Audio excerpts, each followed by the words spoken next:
शीतल भाई, ये दो तीन चीजें स्पष्ट हो गई, क्योंकि इस इलेक्शन में के तुरंत बाद, मतलब तुरंत बाद इन द सेंस की तुरंत बाद महाराष्ट्र और झारखंड, और उसके मतलब अब 6 महीने से कम समय में दिल्ली का इलेक्शन है।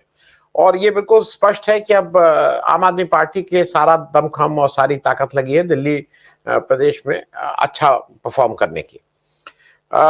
ये जो स्टेटमेंट वो एक पत्र लिख रहे हैं, और आतिशी जी खैर कुर्सी खाली रख के सब जो कर रही हैं, क्या इससे वोट पे प्रभाव पड़ता है कि अगर कोई खाली कुर्सी करके बगल में खाली कुर्सी रखे खुद बैठे, कि इससे लोग थोड़ा हंसी का मतलब ज्यादा गिमिक जैसा लगता है? एक दूसरा, जरा शीतल जी ये बताइए कि हरियाणा के में दो तीन लोग बहुत साफ हो गए हैं।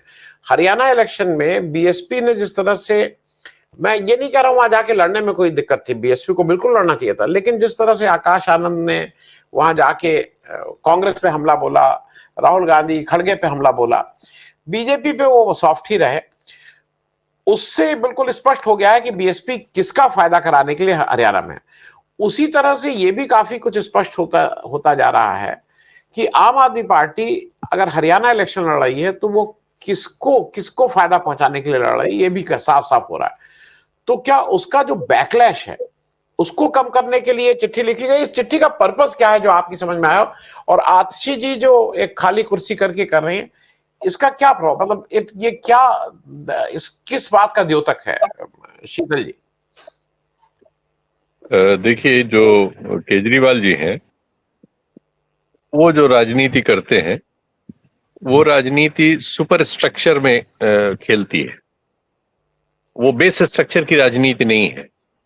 वो हमारे समाज के उन बुनियादी सवालों को एड्रेस नहीं करती जिनकी जरूरत है, लेकिन वो ऊपर ऊपर चीजों को सहलाती है या कुछ आउट ऑफ द बॉक्स चीजें करके उनको करिश्माई बताती है।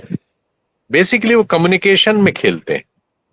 आज के युग में तकनीकी विकास ने नए संसाधनों के जरिए, डिजिटल दुनिया के जरिए ऐसी परिस्थिति पैदा कर दी है कि जिसमें न्यूसेंस की एक वैल्यू हो गई है। न्यूसेंस अपने आप में एक वैल्यू हो गया है, और उस वैल्यू को इस्तेमाल करना आज की राजनीति का एक गुण माना जाने लगा है। केजरीवाल जी इसके मास्टर हैं, मोदी जी भी इसके मास्टर हैं। ये सब लोग बुनियादी सवालों से आपका ध्यान कभी भी भटका सकते हैं और ऐसे सवालों पर आपको ढकेल के ले जा सकते हैं जिनको बाद में आपको लगेगा कि यार क्या हम कहाँ खर्च हो गए। तो ये जो राजनीति है, केजरीवाल जी इसके मास्टर है। लेकिन दुर्भाग्य से हमारी जो सच्चाई है समाज की, जीवन की, उसमें इन चीजों की उम्र बहुत थोड़ी होती है। ये एक छोटी उम्र में तो करिश्मा कर देती हैं राजनीतिक तौर पर, जैसे करिश्मे हुए, लेकिन इनकी कोई दीर्घकालिक उपस्थिति आपके सामने नहीं आती। केजरीवाल जी की समस्या यह है कि अब उनका पानी उतर रहा है, जिसे कहते हैं।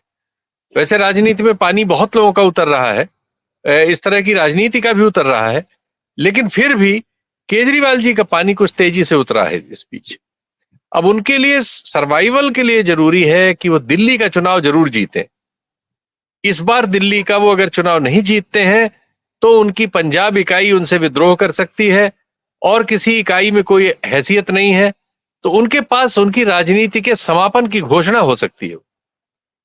वो एनजीओज वगैरह में से निकाले हुए कार्यकर्ता और बहुत तरह के समझौते और चालाकियों से भरा हुआ एक राजनीतिक अभ्युदय उन्होंने किया था, जिसमें वो श्री जो एक है संत, और क्या कहते हैं पता नहीं उनको, बाबा साधु संत जो भी कहिए, उनके संगठन के अनेक लोग, आरएसएस के संगठन के अनेक लोग। शीतल जी, मैं बीच में माफ कीजिएगा, वो सामान भी बहुत बेचते हैं कई, अब वो लाला भी हो गए। हाँ हाँ हाँ, ये सब लोग व्यापारी भी हैं, एफएमसीजी एरिया में आ चुके हैं। तो ये जो इनके भी बड़े भक्त रहे वो, इन्होंने जब यमुना में एक कार्यक्रम करके यमुना को पर्यावरण के हिसाब से प्रदूषित कर दिया था, तो उनको बचाने के काम में केजरीवाल भी शामिल थे। सारा पर्यावरणविद और मध्य वर्ग के लोग और लिबरल लोग उसकी आलोचना कर रहे थे, जो की जानी चाहिए, लेकिन केजरीवाल उनको उस समय बचाने में लगे थे या उनको उस मामले में जिक्र नहीं कर रहे थे। तो ये इन लोगों की शख्सियत की कमजोरी है। देखिए, सवर्ण हिंदू समाज में पैदा होने के बाद स्वाभाविक तौर पर उसमें आरएसएस की ओर इंक्लाइन होने के बहुत सारे तर्क होते ही हैं। वो बचपन से जो सांस्कृतिक परिवेश मिलता है, जिसमें धर्म की घुट्टी मिली हुई है, उससे आपको निश्चित तौर पर एक रास्ता ऐसा मिलता है कि जो जिसको आरएसएस जैसी संस्थाएं अट्रैक्ट कर सकती हैं। तो केजरीवाल भी ऐसे ही एक परिवार में से आए, और इसलिए आपने पाया कि एक समय में वो आरक्षण विरोधी एक आंदोलन के प्रणेताओं में से थे, जो जेएनयू और अन्य यूनिवर्सिटीज वगैरह में हो रहा था। तो आरक्षण का विरोध करने की जो मानसिकता है, वो इसी से जन्मती है। जो सवर्णवाद है हमारे समाज का, वो जो सोच समझ है, जो परिवेश से मिलती है, वो वहां ले जाता है। तो केजरीवाल इसमें नहीं है, लेकिन इसके बाहर भी नहीं है। वो आधे अंदर आधे बाहर वाली हालत में है। लेकिन फिलहाल तो वो जो कर रहे हैं, वो एक कहिए कि कम्युनिकेशन की बाजीगरी है। वो खबरों में बने रहना चाहते हैं। दिल्ली का चुनाव लड़ने या कोई भी चुनाव लड़ने के लिए उनकी तकनीक यही है कि ऐसे मुद्दे उछालो जिसमें बड़े बड़े लोग इंगेज हो। बड़े लोग इंगेज होंगे तो वो हमें बड़ा करेंगे, अगर हमारा जिक्र वो करेंगे। लेकिन आप देखिए कि आरएसएस ने कितना उनके वो एक हफ्ते से इस काम पे लगे हैं, लेकिन आरएसएस ने बड़ी गंभीरता से उनको नोटिस ही नहीं लिया है। आरएसएस का कोई आदमी बोला ही नहीं है। वो जानता है कि हम रिएक्शन देंगे तो उसकी ताकत से केजरीवाल अपने को बड़ा करेंगे, तो वो इनको उपेक्षा से इनकी हत्या करेंगे, क्योंकि वो इस काम को बहुत जमाने से कर रहे हैं। ये ठीक है कि केजरीवाल बहुत होशियार है, बहुत शार्प है, कुछ लोग कहेंगे आप इन चीजों का इस्तेमाल करने में अब तक सफल रहे हैं, तो उनको सफल भी लोग कहेंगे। लेकिन सामने जो लोग हैं, उनके सामने उनकी कलई भी बहुत हद तक खुल चुकी है। जैसे कांग्रेस के साथ ही हुआ। कांग्रेस को हरियाणा में उन्होंने प्रेस करके कोशिश की कि उनको 8-10 सीटें मिल जाएं और उसमें से कुछ सीटें जीत जाएं, और इससे उनकी ताकत थोड़ी सी बढ़ जाए। लोकसभा में उनको एक सीट मिल गई थी। लेकिन कांग्रेस एक पुरानी पार्टी है, उसने वार्ता के एक लंबे क्रम में उनको फंसाया और ले जाके वहां खड़ा कर दिया कि जब अगर वो फैसला नहीं लेते तो गायब हो जाते। तो और नतीजा ये हुआ कि अब उनको सारी सीटों पर लड़ना पड़ रहा है, और उनके पास उम्मीदवार नहीं थे। जो बहुत सारे निर्दलीय लोग पर्चा वर्चा मांग रहे थे, उन्हीं में से टिकट विकट दे के किसी तरह उन्होंने खाना पूरी की है। और मुश्किल से 2-3 सीटें हैं या 4 ज्यादा से ज्यादा, जिन पे वो शायद जमानत बचा लें, या हो सकता है एक आध उसमें से कोई निकल गई तो निकल गई। एक कहने को हो जाएगा एक सीट वहां है, गोवा में है, 3-4 सीट गुजरात में थी, उसमें से एक बीजेपी में जा चुके हैं। ये सब एक सांकेतिक उनको एक तर्क मिल जाएगा। तो ये उनकी राजनीति का आधार है, चूंकि वो बेसिक चीजों को एड्रेस नहीं कर रहे हैं। तो इसलिए धीरे धीरे उनकी समस्या यह है कि वो खारिज होते जाएंगे। उनसे उस तरह के लोग छूटते जाएंगे जो राजनीति में बेस स्ट्रक्चर पे काम करना चाहते हैं, या जिनकी जरूरत है बेस स्ट्रक्चर पे काम होना। यानी समाज के वो हिस्से, वो अल्पसंख्यकों से आते हों, दलित आदिवासियों से आते हों, पिछड़ी जातियों से आते हों, जिनके लिए बुनियादी चीजें होना जरूरी है। अगर वो बुनियादी काम इस देश में नहीं होंगे तो उनके जीवन में परिवर्तन नहीं आएगा। इस बात को वो जानते हैं। और इन संगठनों को भी, आरएसएस और अन्य संगठनों के बारे में भी वो, उनके जो दार्शनिक हैं और उनका जो दर्शन है वो क्लियर है। वो इनको अब पहचानने में कोई बार बार उसको परीक्षा करने की जरूरत नहीं है। अल्पसंख्यक समाज का आदमी, दलित समाज का मध्य वर्ग का आदमी, पिछड़ी जातियों के मध्य वर्ग का आदमी आरएसएस के बारे में, इन बाबा मंडलियों के बारे में और इस तरह के बहुत सारे लोगों के बारे में उसकी स्पष्ट राय है। वो जानता है कि ये क्या कर रहे हैं, क्यों कर रहे हैं, किसके लिए कर रहे हैं और कैसे उनके खिलाफ है। ये उनके सामने स्पष्ट है। इसलिए केजरीवाल जी की जो पूरी नुमाइश है, क्योंकि दिल्ली एक मेट्रोपॉलिटन सिटी है, देश की राजधानी है, बहुत से लोग आते जाते रहते हैं, एकदम अनुपात का फर्क है। एक तरफ नितांत गरीबी में रह रही बहुत बड़ी आबादी है, मुश्किल से दोनों टाइम का जुगाड़ करने वाली, जिसके बीच उनकी पैठ है। उनका एक सांगठनिक पैठ भी है दिल्ली में, जो इनके बीच है, क्योंकि उन्होंने कुछ out of the box schemes लाके उनकी जिंदगी में थोड़ा दखल देने की कोशिश की, जिसका फर्क पड़ा था, और इसलिए उनमें से उनका एक समर्थक वर्ग तैयार हो गया था। लेकिन जिन सामाजिक सवालों की उन्होंने उपेक्षा की या उनमें चालबाजी की या गोलमोल किया, उससे उन्होंने अपने समर्थक हिस्से में से इन संगठित हिस्सों को खोया है। जैसे भी यूसुफ किरमानी बता रहे थे, और ठीक ही बता रहे थे, कि माइनॉरिटी अब उन पर विश्वास नहीं करती। माइनॉरिटी शिफ्ट हो गई है कांग्रेस की ओर। इसी तरह से दलित समाज में वो धीरे धीरे अपना आधार खो रहे हैं, और अगर इन दोनों समाजों में वो आधार खो देंगे तो ये आधार जो शिफ्ट होके कांग्रेस की ओर जा रहा है, तो हमें दिल्ली के चुनाव में कांग्रेस नजर आने लगी। और अगर कांग्रेस नजर आई तो केजरीवाल भी हारेंगे, फिलहाल कांग्रेस भी हारेगी और बीजेपी आएगी। ऐसी परिस्थिति है, क्योंकि बीजेपी 36, 37, 38% वोट के साथ लगातार चुनाव दर चुनाव वहां उपस्थित है। वो उपस्थिति न कांग्रेस की है और न किसी की है। कांग्रेस या आम आदमी पार्टी में से दिल्ली के चुनाव के लिए जरूरी है कि कोई एक ही रहे जिसके साथ वो जन समर्थन रहे। अगर ये दो हिस्सों में बंटता है तो निश्चित तौर पर ये तीसरे ग्रुप को, जो 37-38% पर है, लोकसभा में जो उससे ज्यादा पर रहता है, 50% क्रॉस कर जाता है या पहुंच जाता है बॉर्डर तक, ये उसके हक में चला जाएगा। केजरीवाल इस चीज को समझ रहे हैं, इसलिए भी कि जो जिस मामले का फंदा जिससे वो हाल में ही जमानत पर निकले हैं, लेकिन वो केस उनके सामने है और वो केस जाएगा, चूंकि वो इंस्टीट्यूशनल तरीके से उनके खिलाफ चार्जशीट हो चुका है, तो उनके लिए हमेशा एक फंदे की तरह बना रहेगा। ये ठीक है कि वो जमानत पर बाहर आ जाने के बाद अब उस कठिनाई में नहीं फिर से जाने वाले हैं जिसमें वो थे, लेकिन ये कठिनाई उनके सामने हमेशा बनी हुई है। ऐसे में उनके लिए दिल्ली की राजनीतिक सफलता बहुत महत्वपूर्ण है। लेकिन जैसा मैंने पहले कहा कि उनकी सोच समझ और चीजों को हल करने और चीजों का ऑप्शन देने की राजनीति का जो तौर तरीका है, वो बेस स्ट्रक्चर को टच करता ही नहीं है। वो हमेशा सुपर स्ट्रक्चर में ही खेलेगा, और इसलिए आपको वो कभी आरएसएस को इंगेज करने की कोशिश करते मिलेंगे, कभी शाह को इंगेज करने की कोशिश करते मिलेंगे।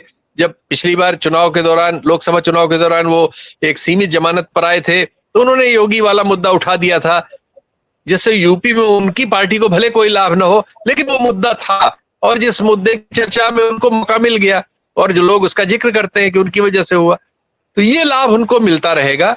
वो चर्चा में बने रहने की राजनीति में सफल एक हद तक रह सकते हैं, लेकिन प्रासंगिक बने रहेंगे कि नहीं और चुनाव जीतेंगे कि नहीं, ये बहुत कठिन प्रश्न है आज की तारीख में। शीतल जी, आपका साहब, ये मेरे एक दर्शक हैं, वो कह रहे हैं अभिनव राय जी, आनंद वर्धन जी, आपकी इंटीग्रिटी की मैं बहुत इज्जत करता हूं, आपको अपनी इस बहस में कम से कम एक नुमाइंदा उस सोच का भी जरूर शामिल करना चाहिए जिसके विरुद्ध आप अपनी चर्चा कर रहे हैं। धन्यवाद। आम आदमी पार्टी का मैं किसी को ला सकता था, इसमें कोई दो राय नहीं है। बीजेपी का तो कोई आता ही नहीं, ना फोन उठाता है, ना उससे संपर्क करिए तो मना भी कर देता है। लेकिन मुझे ऐसा लगता था कि एक वन वर्सेस, क्योंकि हम विचारधारा के रूप में हम लोग आरएसएस के विरोध में हैं। सारी बात आज ये होनी थी कि क्या आरएसएस और आम आदमी पार्टी के केजरीवाल साहब उस तक जा रहे हैं।